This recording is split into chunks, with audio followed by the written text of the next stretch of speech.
Pays the tariffs? The Chinese government pays the tariff. No, they don't. Yes, they do. I'm an importer and an exporter for 20 years. Okay.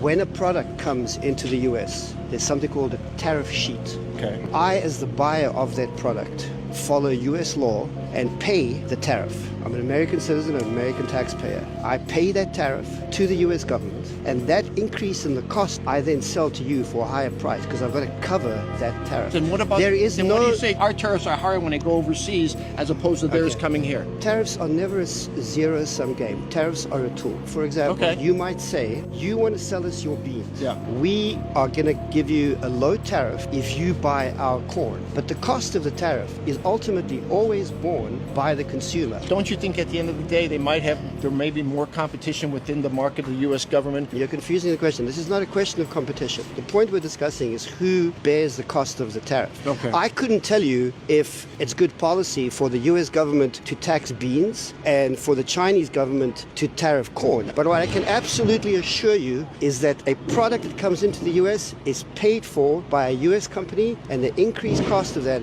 is borne by all of us. I am an importer and exporter. I do it for a living. Okay. Then what's the alternative if at one point in our country's history was tariffs that paid for our economy? Tariffs don't pay for your economy. But they did. We didn't have income tax. That was before we had municipal infrastructure. Correct.